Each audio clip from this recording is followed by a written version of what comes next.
Continua neste assunto, educação, vamos falar com a especialista CNN.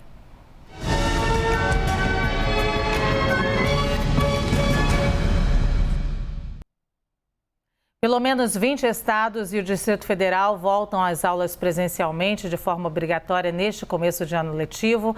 Vamos conversar então com a professora e especialista CNN em educação, Cláudia Costin. Cláudia, muito obrigada, bem-vinda aqui à CNN nessa programação de sábado. Antes de falar de uma maneira geral, já queria tratar dessa decisão agora recente do governo do estado de São Paulo de exigir o passaporte da vacina para que as crianças comecem as aulas. Pelo menos nesse primeiro momento é um incentivo a essa obrigatoriedade, mas não vai impedir que pessoas que não tenham sido vacinadas nesse primeiro momento estejam presencialmente nas aulas. Essa é uma decisão acertada? Outros estados e municípios podem seguir essa decisão, Cláudia? Olha, bom dia a você, bom dia aos assinantes. Eu queria dizer que é importante que a escola faça assim. Mais do que isso, no passado se exigiu que as vacinas fossem dadas às crianças e que as famílias documentassem isso. Eu também achei de muita sensibilidade o fato de que não é que vão impedir as crianças de assistir às aulas, porque há dois direitos que as crianças têm nesse contexto. Um é o direito à escola, que independentemente de seus pais não serem muito responsáveis, eles continuam tendo. E o outro é o direito à saúde e uma volta segura. Então, essa abordagem de se exigir a carteira vacinal e avisar ao Conselho Tutelar e ao Ministério Público, no caso de que ele não seja fornecido, é bastante sensata. Me parece uma ideia correta, porque daí o Conselho Tutelar, o Ministério Público vão acionar os pais, mas a criança continua com seu direito de assistir às aulas. É diferente, por exemplo, de universidades, onde nós estamos falando de adultos. Cláudia, Marcela aqui, bom dia para você, obrigada aqui por falar com a gente. Cláudia, é claro que diante do avanço da variante Ômicron, há uma preocupação ainda maior em relação à volta às aulas, mas os especialistas são quase unânimes em falar que as crianças devem voltar a frequentar as aulas de forma presencial, as crianças que já foram tão prejudicadas, né? A maioria dos estados aqui no nosso país deve voltar, a aula presencial. Isso já foi informado aqui pela CNN Brasil. Agora, tem alguns locais que ainda têm dúvidas. Tem que ter esse tipo de dúvida ainda?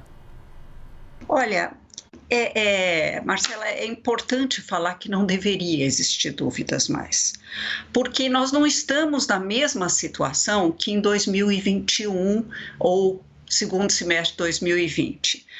Os professores tomaram 3 doses da vacina. Os adolescentes, em grande parte do país, já tomaram 2. As crianças, houve um inaceitável atraso na vacinação das crianças, que resultou em algumas mortes, e é importante que se diga disso. Lógico, são raras, o percentual de adoecimento de crianças é menor do que de adolescentes e adultos, mas existe. Então, nesse caso, com só as crianças não tendo sido vacinadas ainda, eu recomendaria aos pais que corram para dar a primeira vacina para as crianças pequenas e que mandem as crianças para a escola, porque hoje, dizem os epidemiologistas, não há nenhum lugar mais seguro, com tudo aberto, menos escolas, do que a escola. É muito importante. Essas crianças tiveram não só perdas de aprendizagem severas. No caso de famílias em situação de vulnerabilidade, a insegurança alimentar, como a Unicef nos alerta, e a questão da saúde mental de crianças e adolescentes. 2 anos sem letivos, sem aulas, cobraram um preço enorme da nossa infância e adolescência. Cláudia, eu queria continuar nessa seara, então, sobre a insegurança alimentar, o quanto a gente aprendeu com os nossos erros nesses 2 anos de pandemia, né? Porque a gente primeiro fechou as escolas e as crianças ficaram dentro de casa. A gente inicialmente não entendeu que muitas crianças iam para a escola muitas vezes para se alimentar, crianças numa situação de extrema vulnerabilidade, também crianças que sofriam maus tratos dentro de casa. Com o tempo a gente foi entendendo isso, entendendo as necessidades, especialmente das crianças mais pobres. Dá para a gente fazer um balanço do quanto a gente perdeu e o que a gente aprendeu com isso para a gente não repetir esses erros? Olha, infelizmente as notícias não são boas, nós perdemos muita coisa. Não é que a educação brasileira estava fantástica e aí aconteceu a pandemia e estragou tudo. Mas se nós já tínhamos desigualdades educacionais muito grandes, se nós já tínhamos uma aprendizagem insuficiente, a pandemia agravou isso em grande medida. As desigualdades educacionais, imagine 2 anos em casa sem conectividade, sem equipamento. A mãe não é que estava em casa em teletrabalho organizando a aprendizagem do aluno, estava buscando alguma fonte de renda para essa criança, enquanto outros tiveram essas conveniências. Então, as desigualdades educacionais aumentaram de uma forma extrema. E, como a gente ressaltou agora, insegurança alimentar, insuficiência de alimentos, sim, muitas redes mandaram cestas para as casas de alimentos, mas isso não foi feito em toda parte. E existem redes que não abriram nesses 2 anos e, infelizmente, alguns prefeitos que não fizeram as obras necessárias para uma volta segura estão usando a pandemia para retardar mais ainda o acesso à educação.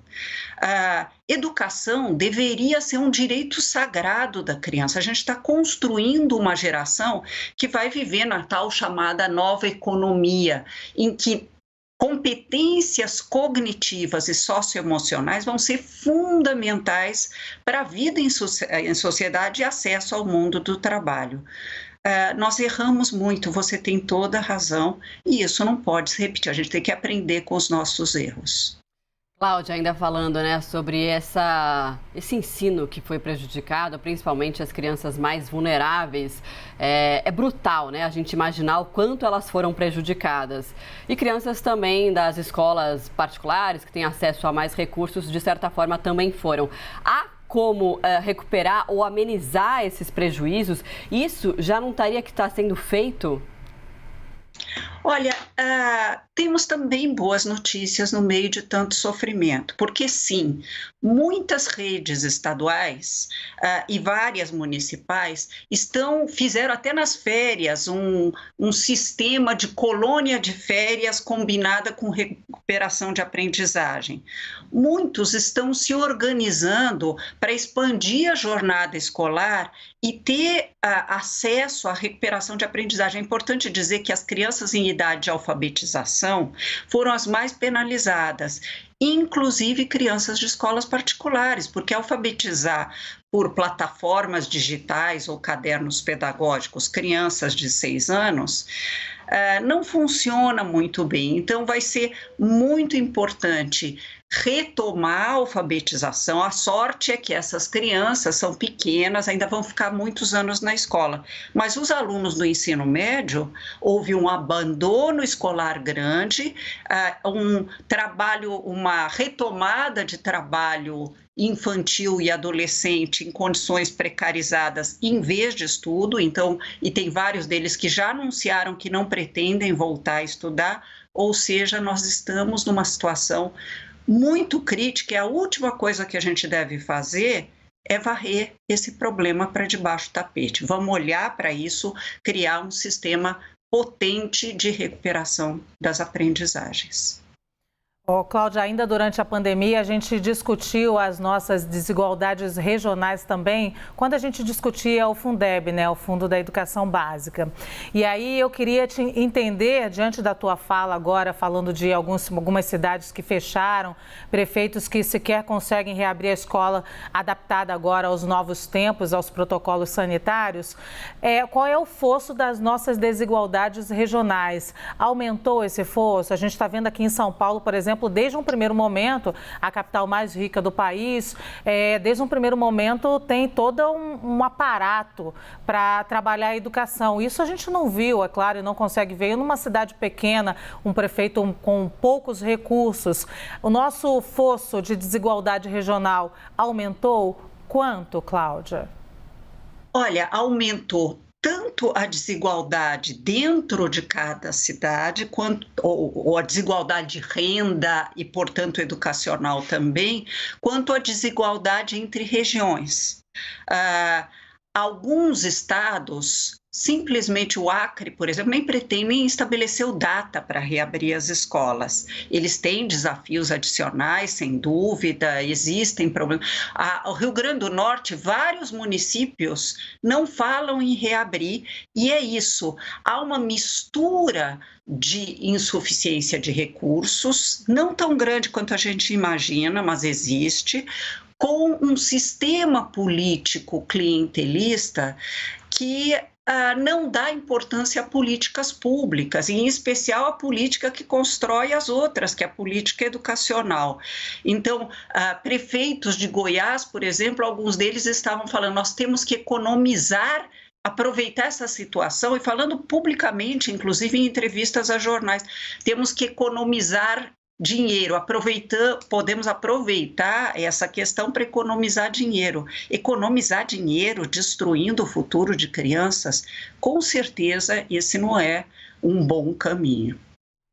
Cláudia, a gente vê com o avanço da variante Ômicron mais crianças sendo hospitalizadas. A gente sabe que a incidência é menor, né, principalmente de desenvolver casos mais graves da doença, mas ela existe.